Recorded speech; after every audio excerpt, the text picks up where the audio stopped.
Hey, what's going down, everybody? It's your boy, Mr. Soul Effector, shine for the R&B Talk Show tonight. I got a brand new guest who's coming through in a second. He go by Elijah Connor. He has a brand new single called "More Than a Friend," which is number one all over, saying adult R&B Billboard charts everywhere. This song is in heavy rotation on Magic 101.3, hosted by no other than Steve Harvey. And we definitely gonna be talking about his history and the business and everything. And also talk about that meme that became popular. He was on Fox's four and stuff. And we definitely gonna break that down and stuff. But hope everybody's, pretty much having a good day and stuff. I'm having a good day, and I want to say thank you all for wishing me a happy 45th birthday, man. So I really appreciate that. 4.5 and everything. And man, I tell you one thing, this summer is no joke, man. Straight up. The allergies are up and down and stuff. What I'm saying, really kill you, boy, but it's all good. What I'm saying, I can't even complain. And here he is. Yo, Hey, yo, what's yo. going, brother? What's going on, my guy? How are you? Oh man, pretty good, man. Allergies are killing me, man. With the rain, and plus, it's so hot outside where I'm at. I'm over here in New Orleans, Indiana, where I live, man. So the weather's kind of up and down over here. Man, I'm here in Atlanta. Just got back from LA, so I'm here in Atlanta. It's raining today too, but God is good. We in the land of the living. You know what I mean? Allergies acting up, but hey, it's all good. Zach still got to pull through, man. Definitely, man. I want to congratulate you, man, because your current new single, "More Than a Friend," every time I get in my car, if I'm coming home or head on out, it's getting heavy plays on Magic 101.3 that's run by Steve Harvey's company and stuff. Oh wow.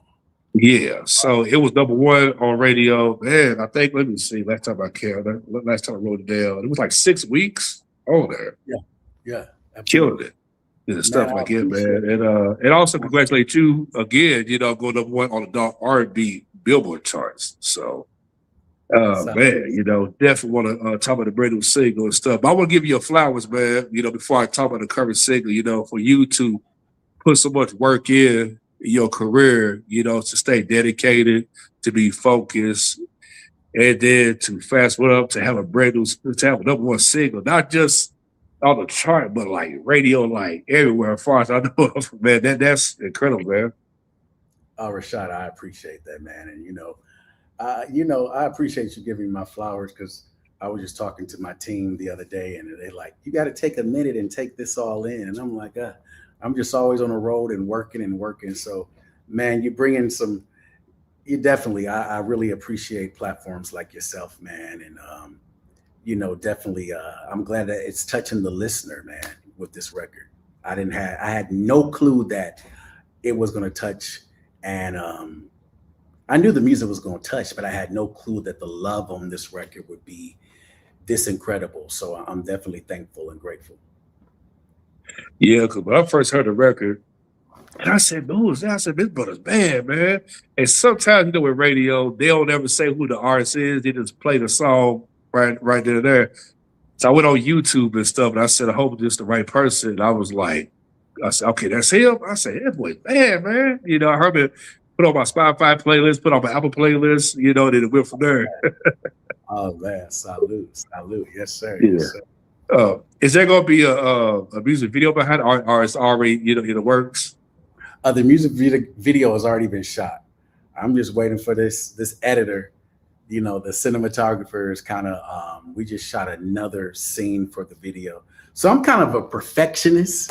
It can be a Yeah. blessing and a curse, But I'm kind of a perfectionist. I was thinking, maybe by June, the record would be on Billboard only like at number 10, and then I will release the video. But I mean, the record literally shot up to because Yeah. R&B usually moves slow, So I'm looking at everybody else on the charts, and it's some of my favorite artists I grew up listening to, they've been on the charts, sitting at number 25 for 35 weeks. So I'm like, oh, okay, my record gonna probably move slow. So I'm looking and I'm like, wait a minute, I'm at number 5 already. It's only been on, the record just dropped in February, and it's like, hey, this station added you, Steve Harvey, playing you over here, and Man. it's a blessing. But yes, the video is coming, and it's going to be part of a kind of a trilogy for the EP, the Book of Eli, which is a story. I'm going off. I'm playing off really my name, Elijah. Yeah. So I'm going on the Book of Eli. People have seen the movie, and I guess we'll have to see. I'm gonna attach it some type of biblical way, where it kind of like tells the story of my life, but also it's given that 90s, early 2000s vibe, bro. The whole EP. Yeah, because I tell you, man, like when I first, heard the record, I said, let me go ahead and check out some of your joints, saying, on the list. And man, I said, this here got some fire, man. Got some Man. heat, what I'm saying? Because when I was, with More Than Friends, yeah, like you said, I mean, the song just kept getting bigger and bigger. And I always check on the charts every other week just to see what's going on. And I said, that song, so, for me, I had to ear for music. Whenever I hear a song, I could tell it's going to potentially go #1, because you just feel the momentum building up. When Steve Harvey played it, Steve Harvey the morning show, and it was record presented, that was his song was hot. Then it just, after that, Magic with 1.3 was playing it. It just kept going on and on. The B-96.5 in Louisville was playing it. I said, yeah, man. That's it, went #1. Case closed. Wow. God is good, man. And to be able to do it, Yes. is even bigger for me. To be able to go #1 independently as an independent artist. It's just a testament to the willpower in this industry and staying loyal and staying committed to the craft. Absolutely. Can you hear me? I want to start, the beginning of your childhood. Now, you was born and raised in Detroit, right? D-Town, baby. Detroit, Michigan, Motown. Yeah. So what was the young Elijah Carter growing up? What was his inspirations? I started off with, let's say, the age of 6 or 7. Oh man, preacher's kid. I'm a preacher's kid. I'm gonna plead the fifth. They say preacher's kids is the worst one. I'm not going to deny or confirm. Yeah.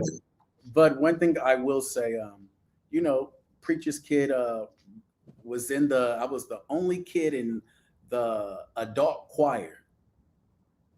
Because I said, they was like, well, he the preacher's kid, so you can't really tell him, he's the pastor's son, so you can't really tell him he can't sing. So I'm up there, 5, 6 years old, singing in the choir, and it's the adult choir, and I'm like, the youth choir wasn't polished enough for me. I said, I want the mature voices. The youth choir all the time is kind of like, it wasn't as everybody wasn't on their notes. So even back then, I was like, no, I want to sing with the adults. And, just growing up in the church, man, I'm grateful for my upbringing, because one thing about, there's a quote that says, if you can deal with church people, you can deal with anybody. And I think that's what trained me for this industry, because it can be some crazy personalities. It can be a lot going on, but also my upbringing taught me how to stand flat-foot and sing without all the tricks, without the dancing, without the auto-tune. It taught me how to read my audience, as well as, can you move the church mother? Can you move the usher back there? If you can move them, and then, I saw that, wait a minute, by this time I'm 8, 9 years old, I'm like, wait a minute. You mean to tell me I can sing, and a church mother can come up to me at the end of service with a $20 bill balled up in her hand and give it to me, and then grab my cheeks and say, you did a great job. I said, oh, this is what I want to do. Oh man, yeah, man. And they'll wake up any kid, I don't know what to say on that. I said, listen, this is what I want to do. So, of course, I had kind of fell to the, with college and, going to school. And I dropped out of college. And that was a big thing for my family because, my mother's a doctor, my dad's a pastor and an educator. My brother is a pastor and doctor as well. So it was like, wait a minute, you leaving college? I'm like, listen, I'm pursuing this music thing, So I didn't follow the vision that was set for me, but I chose to, I had to follow my heart and my dream, and I'm glad I did. I'm glad that I That did. makes sense though. 'Cause especially parents like, you know what? I mean, I know our son wants to do this, but something tells me that music, God, give him the call, like, you know what? Can't hold him back, let him do it. You know what I'm saying? Because this is what he's meant to be. Somebody had to break the mold and in the family history. Absolutely. Way. The thing is, of course, I dealt with the pastor's son is out here doing secular music. He out here doing secular. And, my mom called me one day. She said, somebody said they heard you on the radio. You was singing about sex. And I said, yeah, they did. And I said, but I was also singing about love. I said, and God is love. I said, and hey, by the way, I doubt that I got here. What was y'all listening to Amazing Grace when y'all was consummating me? No, I'm making the playlist for the day's R&B. Somebody got to have some music to have in the background while some loving is going on. So, at the end of the day, I've learned that people going to talk either way, whether you're doing good, whether you're doing bad, whether you're whether you're an honor roll student or whether you're making C's or D's. Either way, people going to have something to say. So why not live and do what God has placed you on this earth to do? And I know that God has placed me on this earth to touch people through music. And yes, and I love God, firm believer, but at the end of the day, I'm singing about love. And no one can make me feel bad for singing about love. They tried. Oh, you the preacher's son, you out here. Hey, and I'll get up and sing a gospel record too. Because at the end of the day, music is touching everyone. And that's where I am. Now you did modeling, for like Sears ad and Armani around that time. So how did you tap into that? Oh man, I actually tapped into that by accident. After graduating from high school, I went to New York and I was actually walking through, I was supposed to be going to NYU. And I was, how can I say it? They had mailed my report card home. And usually the counselors don't do that, especially in college. And my mom had called me one day. This was the second semester I was there. And she said, Elijah, I said, hey, Ma, I got to call you back. I'm in class. And actually, I was in a photo shoot for Banana Republic. And let me tell you how it happened, because I was walking through Times Square and a young lady had passed me her card. Her name was Tabitha. And she said, hey, you should start. You ever thought about modeling? And I'm like, this got to be a scam, because you hear about, paying people to get pictures done and all that. I'm like, no, this got to be a scam. So I took her card and totally never looked at it, but took her card and I put it in my pocket. And about a week later, I'm doing laundry in the community laundry room up at school. And when I take my joggers out of the dryer, her card falls out. And I said, Wilhelmina, I called the young lady. I said, hey, this is Eli. I met you in Times Square about 2 weeks ago. She said, I know, I remember you. She said, it took you long enough. She said, I'm casting right now she said, I think you have the look. I'm getting ready to do a Sears catalog ad as well as Banana Republic. Would love for you to come. I'm gonna give you the location. Let's do a test shoot first. And anyway, make a long story short, end up doing the test shoot. They loved it. At the time, they were like, okay, we're shooting during the day. So I found out that, wait, as a college student, I'm making $3,000 a week. I'm like, oh, and then the next shoot, I'm getting paid another $3,000.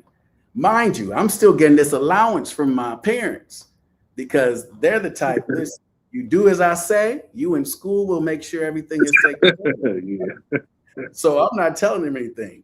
So that semester went by. I hadn't been to school in over Wow. about 6 weeks. About 6 weeks, bro. And my mom ended up calling me. I said, "Man, I got to call you back. I'm in the middle of a photo shoot." But I didn't tell her that. I said, "I'm in class." My mom was sitting in the counselor's office. She called back. She said, I said, "Ma, I got to call you back. I'm in class." She said, "Elijah, that's funny because I'm sitting here in your counselor's office at school." And I said, "Ah." And that's when I told my mom, I said, "Listen, college isn't for me. This is what I would do." And I got into the arts. And then, modeling now, they tell me I'm not even lean enough now. I'm 6 feet 180. I said, "Listen, I'm not about to be the same size I was when I was 16. You know what I mean? I'm not like no 12-year-old boy, Right. so it is what it is. You know what I mean? Will I ever get back in the modeling game? I don't know. But right now, I think being in entertainment, period, though, you still deal with a lot of the same people. And I say entertainment modeling still falls under that same sector, you know. So right now I'm working on some things as far as my own clothing line, and it's going to take I'm taking my time with it because I just don't want to. I'm not releasing just t-shirts and hoodies. No, we're not doing it. It has to be something that I would rock. So I believe in taking your Absolutely. time, so you can give people quality, and that's how I am with my music as well. Yeah, I know what you mean. I'm 6'2". They always try to treat anybody that's over 6 foot like they're 7 foot. I'm like, yo, yeah, like I'm a giant. Like, come on, man. So I can relate when it comes to height wise and everything. Absolutely. Now you had a part in the movie Sparkle back in 2012 with the legendary icon Whitney Houston, R.I.P. When did you get the call to audition for that role? Well, the crazy thing is I never got the call. I just walked on. I found out they were shooting in Detroit at Cliff Bell's. And at the time I was in Detroit. And I literally went, next door was this place called Bucharest Grill, which was where you could just walk up and get like chicken gyros and things of that nature. And I saw that they had like the street blocked off. And I asked one of the police officers, I said, "What they got going on?" He was like, "Oh, they shooting the movie, Sparkle." I was like, "Really?" I said, "What time they be out here?" They were like, "They be out here like 9 a.m. So I show up the next day around 8:30. And I walk on set. And I'm just sitting there as like an extra.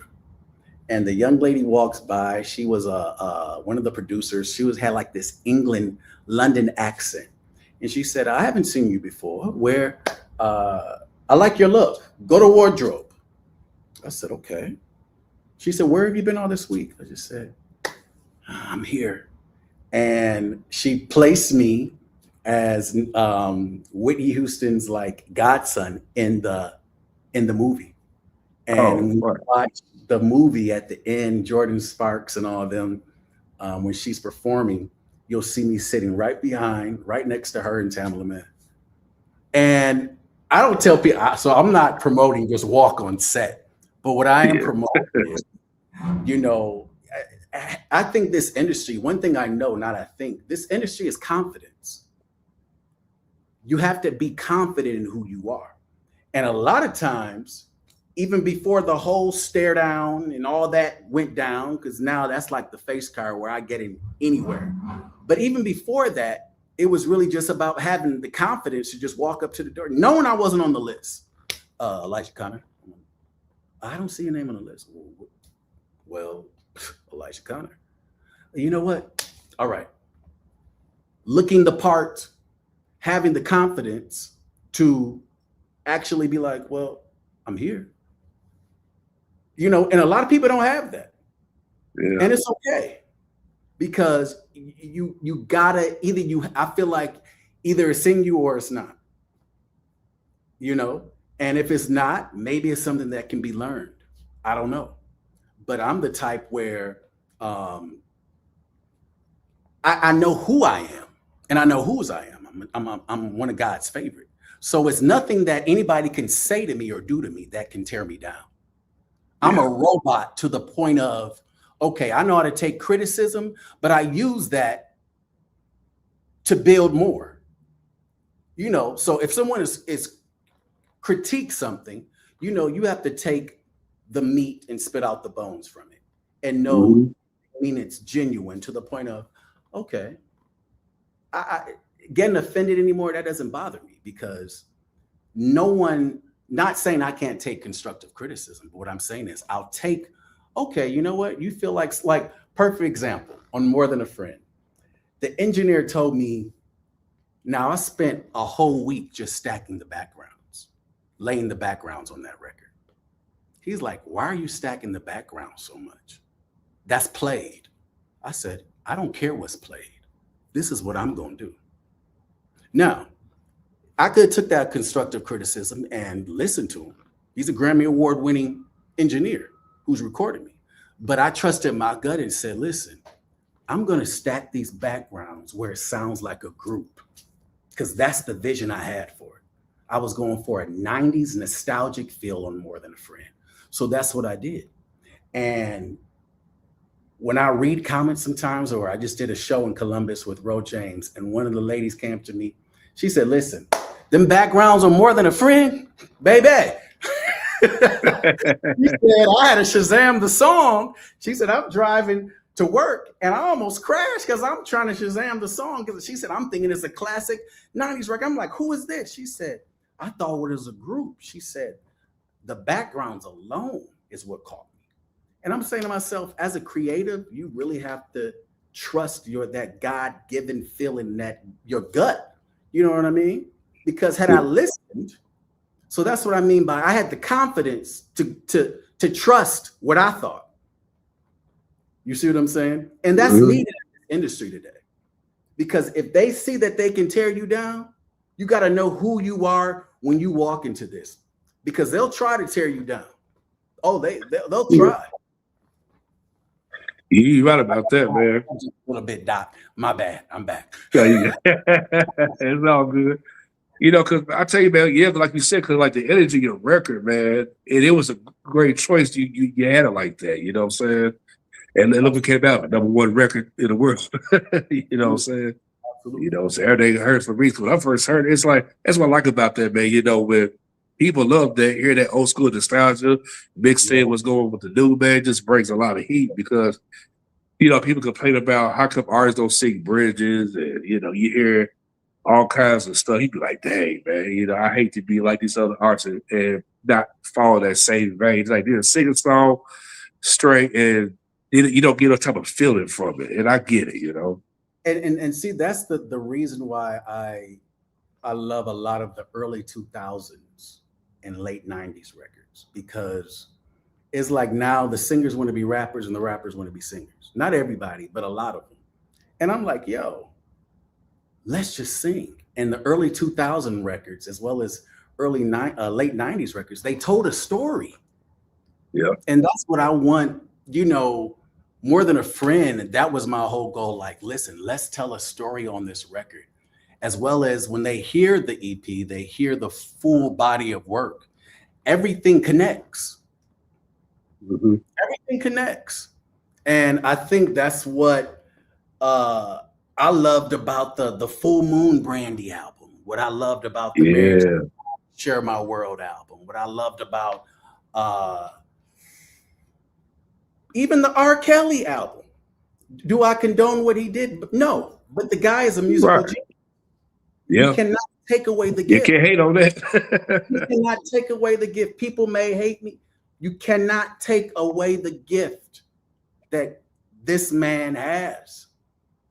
You know, and he was a triple threat. Wrote, produced, you know, but I'm saying that to say the Share My World, Mary J. Blige, the Brandy, Full Moon, those records, how they were, it was a whole vision, not just, okay, we talking about popping in the club and this, and then we go into a love record. No, it told a story. And that's where I am with this debut album of mine that's coming later this fall. It's going to bring people back to that connection. And listen, I'm all about dancing and all that when you go to the club and all that. But when you leave the club, what do you listen to? When you're going through some things in your relationship, and when you're trying to win her back, when you're trying to win her over, that's what my music is for. Yeah, absolutely. Absolutely. Yeah, because especially, man, the music got a great feeling, man. It's like a playlist that's in your head. It's like a soundtrack, you know what I'm saying? And, you know, the stuff. Because when I interviewed Big Bird for the System, when I asked him, I said, dude, those songs, man, it's like you feel the spirit of it. He said, brother, all the songs you hear, man, I was going through a lot of different relationships, all the women I was messing with, man. And listen, I said, that makes a lot of sense. I'm telling you, I'll even say this.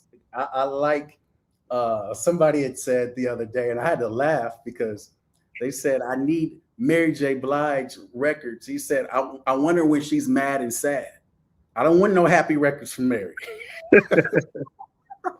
And I had to laugh, but I said, I can see that. Not gonna cry, you know, because it's like Mary, I want to feel pain. And with those records, Mary, she gives us, I mean, she's one of the greatest as far as, and I think a lot of artists, you know, I had to learn that, you know, when you're listening on the radio, when you're listening on Apple Music or Spotify or just driving in your car listening, people can't see you. So you have to be able to sell the record by what they hear. They can't see you, so they can't see that but they got to be able to hear that you're there. They got to be able to hear that you out in the rain, you know, grabbing air. Yeah. I want to bring that back. Let's bring that back. But you have to be able to do that on the record because y'all can't see the video because you're driving or you're listening on the radio. And that is an art within itself because you're taking the listener on an emotional roller coaster. You're taking them on an emotional roller coaster. And that's why it goes back to my upbringing of church. You know, I sung background for your J Mosses. You know, I was taught vocal lessons from the Clark sisters. You know, I'm from Detroit. You know, so I grew up Church of God in Christ. I'm around all this. So I'm learning how do you build the record. You don't start off on, I've been thinking about you. You don't start off there. Jennifer Hudson, man. Yeah. That's, I hate to say it, like that's our approach. Y'all catch that. Y'all catch that. But you got to build a record. You're taking them on the climax. You're taking them on a roller coaster ride. What does a roller coaster do? It goes up and down. But if you start here, you have nowhere to go. So you start here, and then you give them a little more on the hook. And then the second verse, you come out more. And then the bridge, you kill them. And then the vamp, you go crazy, but you bring it back full circle because that's what emotions do, you know? So, and I learned that in church. And the crazy thing is, Rashad, I was watching something the other day and Jermaine Dupri went live and he was talking about, he asked his viewers on Instagram, he said, why y'all think R&B records not sounding like they did back in the 90s and early 2000s? He's reading people's comments. He said, all right. He said, somebody hit it right there. He said, I'm going to tell you why. He said, niggas ain't grew up in church. They ain't going to church no more. He said, them singers, the Kelly Prices, them people, they was in church. And I think that definitely plays a role. I grew up in church. Yeah. And somebody said the other day, I could tell this guy who did More Than a Friend record, he's straight from church. And I'm still learning the balance. I'm learning the balance. You know, I had to learn at first. It was like, okay, you know, because at first you got to give them everything or you can't sing. So I had to learn the balance. And I learned that from doing the show, The Four. You know what I mean? But you're supposed to be asking questions. I'm taking over. My bad, Doc. Go ahead. No, you good, brother. You are good and stuff.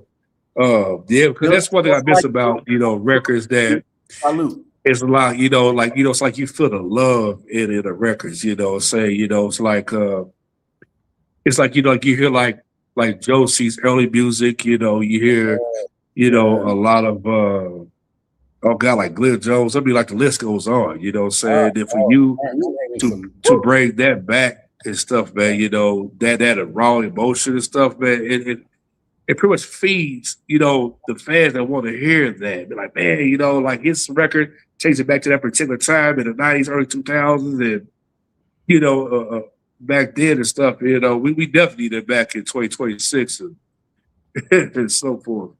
Listen, man, And that's real truth.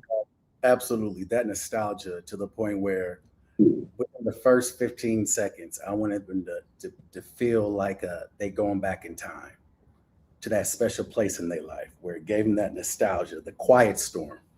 I remember running home or even after my football games, my parents would think I'd be in bed and I'd be up in Detroit listening to FM 98, the quiet storm at night, listening to the classics. Tweet would come on the radio. A Love by Music Soul Child would come on, Case. And I'm like, these some classics, man. You know what I mean? Next. And I'm just like, So absolutely, my guy. Yes, sir. Yeah. Now you was a couple years ago, you was on the popular hit show, the Fox called The Four. And people out of all the episodes, the one that you was featured in, and you gave Diddy that look. Yeah. And it's crazy, man. Like if anybody looking for a meme, whatever something, that's like the top 5, the most meme ever. Like for real? And stuff. The crazy thing is, behind that meme, and of course it took over culture, and I just got back from BET Awards and I did the BET Media Room, and literally it was like that's all they wanted to talk about because I never really talked about. Yeah. But the thing is that I'm coming out with a book called Behind the Stare, which will actually talk about what really led up to that whole. A lot of people see it as a joke, and that's cool. I laugh too. But there was a reason why I gave that stare down, because there's things that happen behind the scenes. And I have a book that's coming called Behind the Stare. Wow.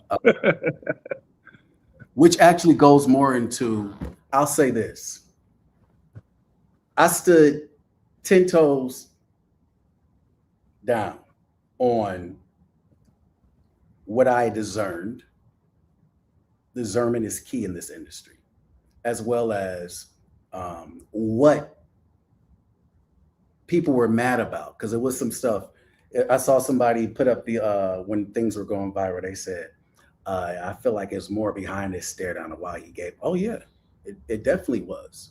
Because the thing is that when people get in power positions, I'll put it like this, that stare was more of,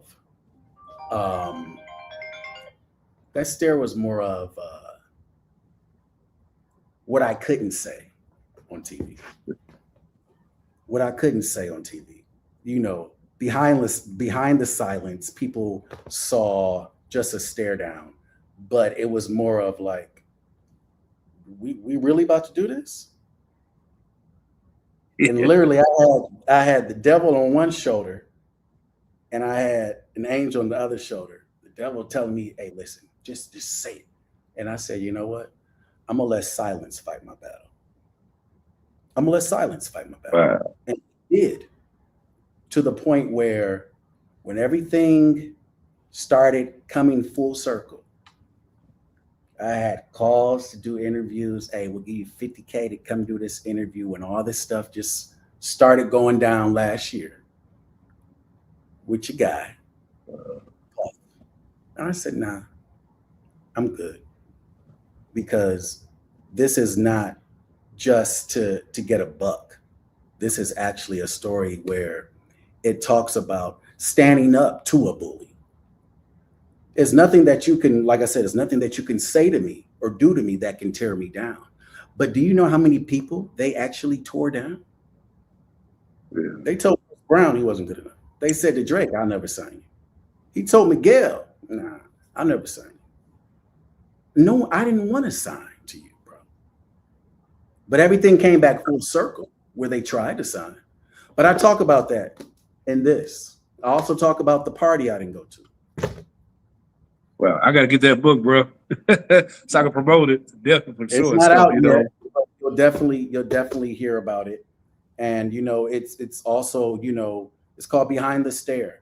And because there's so much that went on behind what actually it talks about behind that stare, that classic moment, so I'm just grateful to I had no idea though that it was going to blow up like it did. It was when Will Smith reenacted it, and then Wendy Williams talked about it, and then Ellen DeGeneres talked about it, and then when Will Smith reenacted on Instagram, and I woke up the next morning, it was like at 10 million views. I was just like, yo, this is crazy. Because when I went on the show, I only had about 85,000 followers. And to this day, I'm like at 1 million, but once this stuff hit the shade room, it's out of here. You know what I mean? But literally just seeing how it literally impacted culture to the point where it's just like, yo, this is a look that I just give almost when people go to talking crazy. That's me. And that crazy thing is, bro, Rashad, it actually went longer than that on TV. But they just, they shortened it for TV purposes. But yeah, I was literally looking at my man's like, for a good 60 seconds, like, yo, what are we doing? Because, Detroit, we it's something about us Detroiters, man. Like they say, if you can make it in Detroit, you can make it anywhere. And I'm a firm believer of that. Because, we're used to getting out. Oh, yeah. Just Midwest period, not just Detroiters, Midwest people. Not taking nothing from the South. Yeah. But we all got the attitude. What about that Detroit, where we got a church on every corner and a liquor store across the street? It's something about that Detroit. Where we got that grind in us, man. You ain't got to give us 10,000. Give us $1 or $100, and we're gonna make it look like 10,000. Because we got that, man. And it just goes back to it's so much greatness that came out of Detroit. Not even Motown, but we talking about the Clark sisters, the Winans, Marvin Sapp, Commission, Martha Reeves, Temptations. Is so much, So everyone's like, Atlanta's doing their thing. Yeah, Atlanta's definitely doing their thing. But Detroit, we always had that sound, that musical sound. And I'm just glad to have that running through my veins, man. Definitely. To grow up in that era. And Detroit is still on the map. Yeah, being from the Midwest, I can definitely relate. And, on my mother's side, I have a handful of family members from Detroit, and whenever something pops off, I already know their reaction is going to be. So we're going to get I can relate to that. Oh, man, big shout out to everybody, man. Send the family up in there. Man, the album is coming soon. I can't wait to hear it. I know, man, each track, man, is like got so much energy, man. I can't wait to hear the backstories of once the album is released and breaking down all the tracks and the vocals and everything, man. I know it's fire, man. Absolutely. I can't wait for the world to hear it. Good stuff. So what's next for you? Okay, got the book. You got some upcoming shows coming up? Yes, I have some shows. I'm getting to I have something coming up. I'm getting ready to go to London. And I'm finding out I had this huge fan base in Tokyo, which I knew nothing about until I started getting tweets and Instagram messages like, yo, just heard your record in Tokyo. I'm like, huh? I didn't even know, I knew they had radio stations, but I didn't know that it got picked up out there. And then my team sends me like my Apple Music insights. And it's like, it shows like 40% of my streams are coming from Tokyo, Japan. I'm like, yo, that's crazy, So I have a couple of things coming up. Show with Genuine later this fall, and doing something in Detroit, going back home, doing something at the Aretha, as well as I think the Ribs and Soul Fest, as well as I have I'm back on TV later this fall on Fox. Wow. I can't, not Fox Soul, Fox. Yeah. I can't say the name of the show yet until the official press release drops, but it's this September.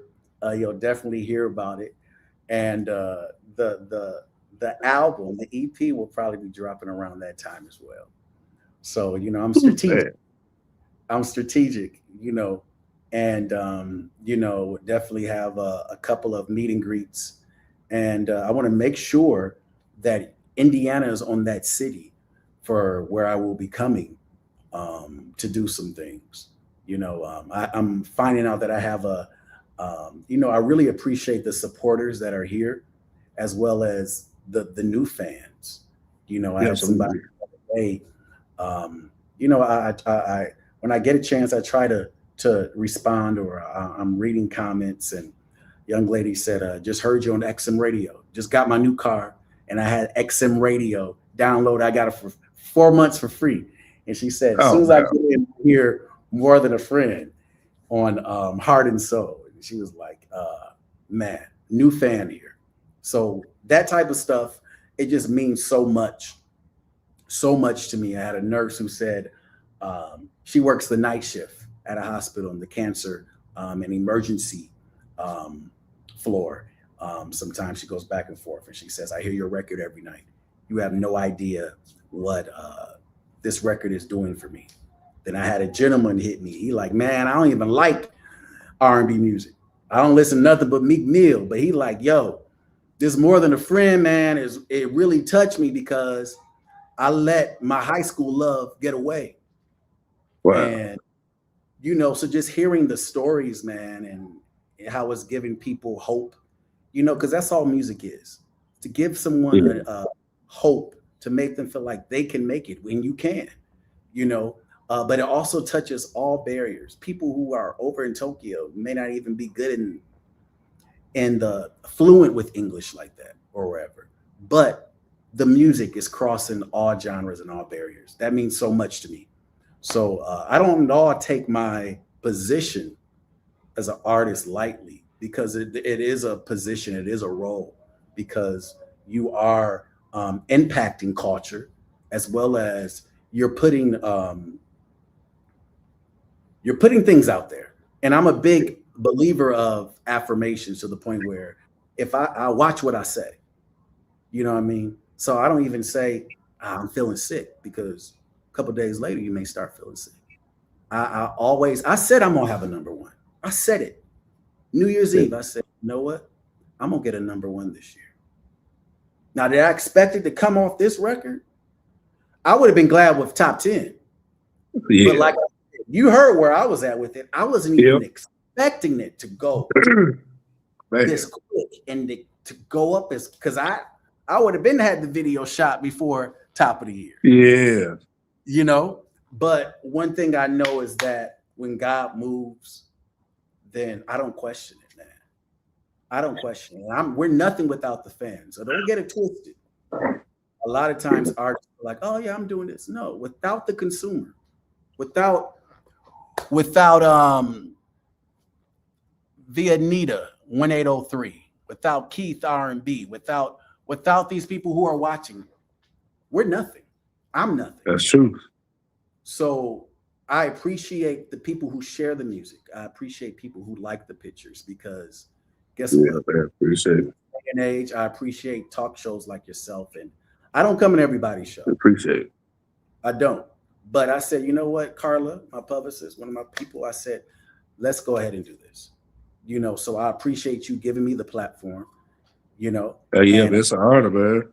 Being able to share, and that's what it's about. Yeah, I appreciate that, brother. Yeah, man. I mean, when I first got that record, I was like, whatever God's time is going to happen, for your song to take over wintertime, springtime, and summer. I was like, that's the first record in a long time that took over 3 seasons, man. And we're not even done for the rest of the year. Just we got a couple more summers left, and then we got the fall cut up, and then we got the beginning of winter coming up. Well, I got some records to keep everybody warm this winter. I got a new record that will be coming out later this year called DYWM. Don't You Want a Man? and then I have another record. You know what? I'm not gonna even say it. Y'all just gonna hear it because I've been got to saying too much. My team, Yeah, when the album drops, we just talk about the records when it comes out. You know what I'm saying? Absolutely. Good stuff. Man, but thank you, my brother, for taking the time to come in on the show. Big shout outs to the PR Miss Carter for negotiating this interview. Big shout out to B's Vintage, always, making things happen behind the scenes as well as on the scene. And with that being said, big shout out to everybody that's showing love on here. And on that note, we out of here, man. Actually, follow me on all social media, but I'm really on Instagram, but everywhere, Elijah Connor, that's ELIJAHCONNOR. If you're watching this, let me know that you enjoyed it. Or if you have any questions, or hey, you just want to say, hey, I love the records, or hey, what you got coming up next, make sure you stay locked in, as well as stay locked in with the R&B Talk Show. All right. I appreciate all right, man. Thank you, brother, man. We are out of here. Salute. Yes, sir. Appreciate it. My man. Sure.